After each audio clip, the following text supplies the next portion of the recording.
Don't need nobody say who call, but they don't. You rising with me, but I'm falling alone. Yeah, that type of stuff. Make you one double cup and do delete them numbers all at your phone. But I've been tryna be someone you can count on. But look around and I see who gon' be there for me. I need someone to hold on to. Salut à tous, c'est Nico, bienvenue sur ma chaîne YouTube, bienvenue dans cette nouvelle vidéo. Et en fait je suis en présence de Terence. Et dans cette vidéo on va comparer deux téléphones, l'iPhone 14 Pro et l'iPhone 15 Pro. Donc dans cette vidéo Terence, on va aborder les points essentiels, c'est-à-dire on parlera du design et de l'écran, on parlera aussi des performances. Des performances photo et vidéo et de la charge et l'autonomie. Et en fin de vidéo, on viendra aussi sur les points forts et les points faibles qu'il y a entre les deux téléphones. Si on regarde de plus près, ce qu'on peut voir, c'est qu'en fait les deux téléphones sont identiques au niveau de la taille. Qu'est-ce qu'on peut remarquer d'autre? Toi comme bouton, c'est un bouton poussoir que tu as comme sur les anciennes générations. Et moi c'est un bouton action. C'est-à-dire que moi je vais pouvoir programmer des actions et enregistrer quelques raccourcis dessus. Et là Terence, on va aborder le premier point. On va revenir sur le design et l'écran. Quelles sont les différences qu'il y a entre les deux modèles, entre le 14 Pro et le 15 Pro, sur la partie design? Déjà, sur les tranches c'est à peu près pareil. En termes de taille, 6,12 pouces sur les deux. Donc ça n'a pas changé. En termes de qualité d'affichage, qu'est-ce qu'on peut dire sur les deux modèles? C'est à peu près pareil. Au niveau de la fluidité, alors toi tu as un écran OLED, ce qui est également le cas aussi sur l'iPhone 15 Pro. On a aussi un taux de rafraîchissement à 120 Hz. En termes de fluidité et de rapidité au quotidien, est-ce que tu es satisfait globalement? Oui, satisfait quand les mises à jour sont faites, c'est vrai que l'iPhone est assez rapide. Ce qu'on peut dire c'est que ce soit sur l'iPhone 14 Pro ou sur l'iPhone 15 Pro, les différences en termes de fluidité sont minimes. C'est pratiquement les deux mêmes modèles. Ensuite, connecteur Lightning sur le 14 Pro et USB-C. Et USB-C sur le 15 Pro.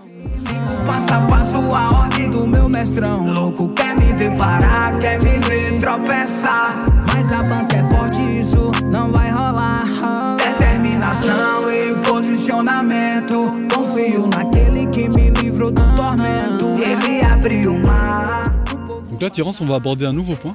On va aborder la partie photo et vidéo. Les caméras. Alors qu'est-ce qu'on retrouve sur le 14 Pro et le 15 Pro? En termes d'optique, alors c'est à peu près la même chose. Hein. Ouais, il y a 3 modules photo. Ouais. Un flash. Et il y a un flash aussi en plus, rien d'exceptionnel. Ouais. Ensuite, les différences qu'il y a entre la qualité d'image entre le 14 Pro et le 15 Pro. Tu filmes en 4K 60. Est-ce que la qualité d'image est à la hauteur? Qu'est-ce que tu peux nous dire là-dessus? Écoute, pour moi, quand j'ai acheté le 14 Pro, c'était vraiment pour la qualité image. Et c'est vrai que la qualité vidéo est exceptionnelle, hein, 4K 60. Bon, ça prend pas mal de place, hein, on est d'accord là-dessus. La qualité vidéo est vraiment bien. La qualité photo est bien aussi, un peu moindre, mais plutôt pas mal quand même. Surtout la caméra de nuit. Hein. Franchement, moi j'ai réussi à prendre des photos, des vidéos de nuit assez intéressantes.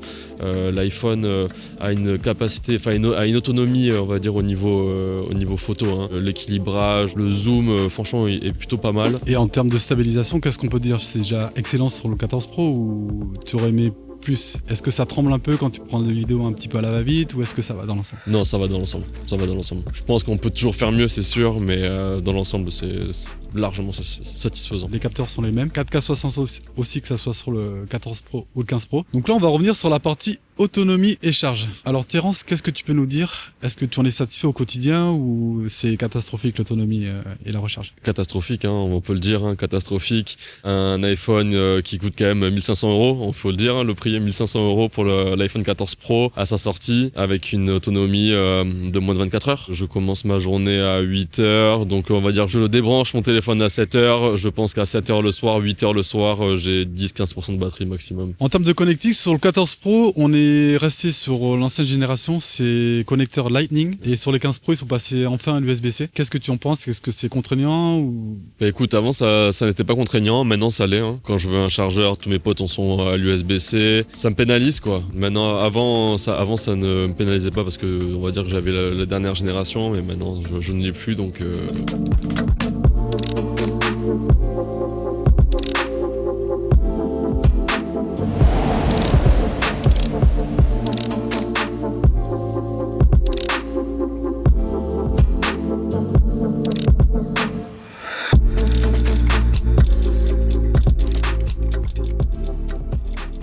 En conclusion, Terence, qu'est-ce qu'on peut dire sur ces deux iPhones si on compare le 14 Pro et et le 15 Pro. Les iPhones, c'est très très bien. Il y a forcément des points faibles, on va les évoquer. Qu'est-ce que toi tu aimerais voir sur l'iPhone 14 Pro que tu n'as pas actuellement? Bah écoute, au niveau de l'intelligence artificielle, c'est pas un truc que j'utilise, mais en tout cas au niveau du 14 Pro, elle est quasiment inexistante. Le point le plus négatif de l'iPhone, ça va être vraiment l'autonomie. On va dire moins de 20 heures, hein, une autonomie avec une utilisation moyenne. Donc je trouve que c'est pour un iPhone à 1500 €, je trouve que c'est quand même un point négatif, un point noir de l'iPhone. Si vous avez un iPhone 14 Pro, ne passez pas sur un 15 Pro, ça ne sert strictement à rien. Nous, on vous recommande de garder votre téléphone, d'autant plus que les différences terrences, on l'a vu, sont très très minimes. Hein. C'est pratiquement les mêmes téléphones. Rien de chose à dire sur la partie photo et vidéo, ça se tient à rien du tout.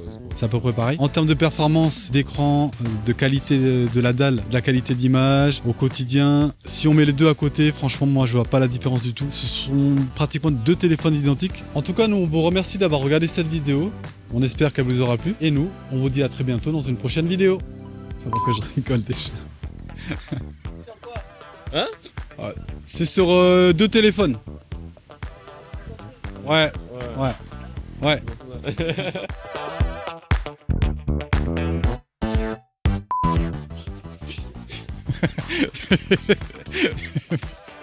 Attends. Non mais c'est le caillou là aussi. Je comprends au montage. Non, je regarde là aussi. Ah ouais, on se concentre. Allez. C'est sûr.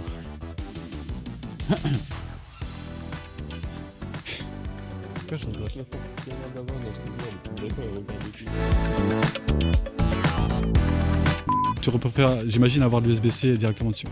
Bah oui, clairement avant ça n'était pas un problème, mais maintenant ça le devient parce que tout est passé en USB-C et c'est fort. Pose pas la question, je pense. Et sur le design et l'écran qu'il y a. Ah putain. Attends.